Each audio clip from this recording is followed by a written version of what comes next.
Hello everyone, সবাইকে আবারও ধন্যবাদ। আমরা গত ক্লাসে মনে হয় স্টপ মেথড নিয়ে কাজ করেছিলাম, স্টার্ট আর এ হচ্ছে স্টপ মেথড। ওকে, আজকে আমরা একটা কলব্যাক ফাংশন নিয়ে কাজ করব, তবে একটু ডিফারেন্টভাবে। আমরা এখন থেকে আমাদের যে কোয়েরির কাজগুলো আছে, যে কোয়েরির কাজগুলো আমরা পিএইচপির সার্ভারের মধ্যে করব। ওকে, যারা আগে পিএইচপির টুকিটাকি কাজ করে আসছেন কিংবা বেসিক লেভেলের পিএইচপি পারেন কিংবা পিএইচপির সার্ভারটা রান করতে পারেন, তারা হয়তো খুব সহজে করতে পারবেন। আমি একেবারে পিএইচপির জ্যাম সার্ভার যেটা আছে, জ্যাম সার্ভারটাকে একটু ওপেন করে নিচ্ছি। কেমন? পিএইচপির জ্যাম সার্ভার কোথায়? জ্যাম সার্ভারটা আমি ওপেন করে নিলাম, আর আমার যে ফাইলগুলো আছে সেই ফাইলগুলো আমি রেখে দিব পিএইচপির জ্যাম সার্ভারের মধ্যে। আমি একটা কাজ করি, আমি স্টার্ট করে দিই সার্ভারটাকে। মাইস্কুয়েল অলরেডি স্টার্ট করা আছে, আমি অ্যাপাচিটাকে স্টার্ট করে দিলাম। ওকে, দেন হচ্ছে যে এই ফাইলগুলোকে কপি করে আমি নিয়ে যাব কোথায়? সি ড্রাইভের জ্যাম ফোল্ডারের ভিতরে htdocs নামে একটা ফাইল আছে, সেটার ভিতরে আমি এখানে লিখি jQuery। আমি এখানে লিখি jQuery, সরি বাংলা চলে আসছে, jQuery, jQuery। আমি jQueryর ভিতরে গিয়ে আমি ফাইলগুলোকে পেস্ট করে দিই। এখন এই index.htmlটাকে আমি একটা কাজ করব, index.htmlটাকে আমি চেঞ্জ করে দিব, index.php করে দিব, index.php করে দিব। এখন থেকে আমরা পিএইচপি ফাইলের মধ্যে কাজ করার চেষ্টা করব। এখন এটাকে ওপেন করব কি করে? এখন যদি আমি এখানে ডাবল ক্লিক করি, এটা কিন্তু ওপেন হবে না, এটাকে ওপেন করতে হবে আমাদের সার্ভার থেকে। মানে হচ্ছে যে এখন থেকে এই ইউআরএল এর মধ্যে লিখতে হবে আমাকে লোকাল হোস্ট স্ল্যাশ jQuery। আমি এন্টার দিলাম, এন্টার দিলেই এটা কিন্তু ওপেন হবে। খেয়াল করে দেখেন, আমি স্টার্ট বাটনে ক্লিক করলাম, সে স্টার্ট হলো, স্টপ করলাম, সে স্টপ হয়ে গেছে। এখন আমরা এখন থেকে এখানেই কাজ করব। এই সফটওয়্যারটা জ্যাম সফটওয়্যারটা কিন্তু পাওয়া যায়, আমরা অনলাইন থেকে জ্যাম সফটওয়্যারটা নিতে পারবো। জ্যাম্প লিখে যখন সার্চ করব, এখানে পাবো আমরা jamp.org-র মধ্যে চলে যাব। এখান থেকে আমরা নিয়ে নিতে পারবো সফটওয়্যারটাকে ডাউনলোড করে, অথবা আর একটা ওয়েবসাইট আছে, সেটা হচ্ছে যে আচ্ছা XAMPP জ্যাম্প এখানে সার্চ করে অ্যাপাচি friends.org।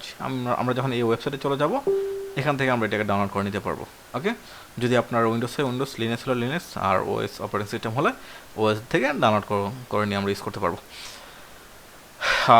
তাহলে যেহেতু আমরা করে ফেলছি, আমাদের আর কোনো কাজে নাই, যেহেতু আমরা অলরেডি সফটওয়্যারও আমাদের কাছে আছে, সফটওয়্যারও ডাউনলোড করা আছে। আর সফটওয়্যারটা ডাউনলোড করতে গেলে নর্মাল যে সফটওয়্যারগুলো আমরা ডাউনলোড করি, সেট আপ করি, ঠিক সেমভাবে ডাউনলোড সেট আপ একেবারে ইজি, আপনারা নিজেরাই করে নিতে পারবেন। আমি ডিটেলে আলোচনা করতেছি না, এই জ্যাম্পে নিয়ে ডিটেল আলোচনা আমাদের পিএইচপি সেশনগুলোতে আছে, সেখান থেকে আপনি দেখে নিতে পারবেন। এখন যেটা করবো আমরা, সেটা হচ্ছে স্টার্ট, এই স্টপ না। এখন আমি চাচ্ছি যে এই স্টার্ট করলাম, এইটা যখন শেষ হবে তখন সে আমাকে একটা পপ আপ একটা মেসেজ দিবে। ওকে, এর থেকে বলে কল ব্যাক ফাংশন। এটা করার জন্য আমি যেটা করতে পারি সেটা হচ্ছে আমার এই ফাইলগুলোকে নোটপ্যাডে ওপেন করি। এটাকে আমি নোটপ্যাডে ওপেন করি, নোটপ্যাডে ওপেন করলাম, এইটাই index.php থেকে এটাকে নোটপ্যাডে ওপেন করলাম। এখন এই বডির পরে আমি একটা জিনিস লিখি, খেয়াল করে দেখেন। এই বডির পরে আমি একটা জিনিস লিখবো, সেটা হচ্ছে যে যেহেতু পিএইচপি ফাইলের মধ্যে আছে, পিএইচপি নিব, পিএইচপি শেষ করব, এখানে আমি লিখবো, এখানে একটা ফাংশন লিখি, function ফাংশন লিখলাম। ফাংশনের নাম দিলাম যে কোনো নাম দিতে পারি, ওয়ান নামে একটা ফাংশন নেই, পিএইচপিতে ফাংশন এভাবে নেই। এখন আমি এখানে ইকো করব, ইকো করে বলে দিব হ্যালো জেএস ডেভেলপার, শেষ করে ফেললাম। এই মেসেজটা আমাকে কখন দিবে? যখন সে স্টপ, আচ্ছা রিফ্রেশ করি, স্টার্ট একদম শেষ হয়ে যাবে, তখন পপ আপ হয়ে একটা মেসেজ আমাকে দিবে। আচ্ছা ঠিক আছে, কীভাবে দিবে সেটা আমরা একটু খেয়াল করি। আমরা তো ফাংশন নিয়ে ফেলছি, তাই না? এই ফাংশনটার ভিতরে যে মেসেজটা আছে, সে কিন্তু এই মেসেজটা আমাকে দিবে। এখন এটা করার জন্য আমার এইখানে এসে আমি এখানে একটা ফাংশন লিখবো। কীভাবে খেয়াল করে দেখেন, ফাংশন, এই আমি ফাংশন নিলাম।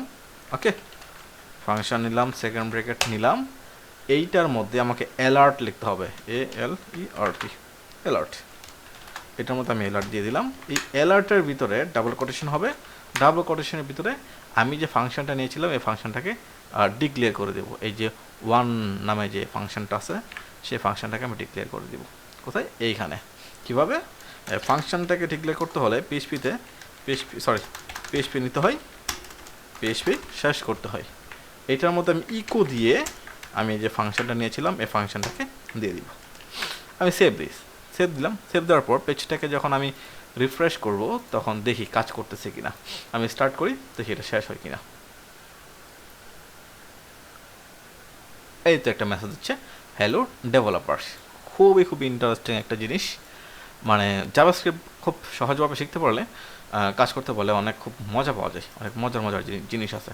আমি এটাকে ওকে দিয়ে দিলাম। আমি আবার রিফ্রেশ করলাম, আবার স্টার্ট দিলাম, সে আবার গেল, একদম শেষ হয়ে সে আমাদেরকে একটা পপ আপ মেসেজ দিবে, হ্যালো জেএস ডেভেলপার্স। খুবই চমৎকার একটা জিনিস, তাই না? এটা হচ্ছে কলব্যাক ফাংশন। আমরা এই কলব্যাক ফাংশনটা দিয়ে কিন্তু কাজ করলাম। এখন থেকে আমরা পিএইচপির ভিতরে, মানে পিএইচপির সার্ভারের ভিতরে কিন্তু জাভাস্ক্রিপ্ট দিয়ে কাজ করার চেষ্টা করব। আজকে এ পর্যন্তই। সবাইকে নেক্সট ভিডিও দেখার জন্য অগ্রিম ধন্যবাদ। আসসালামু আলাইকুম।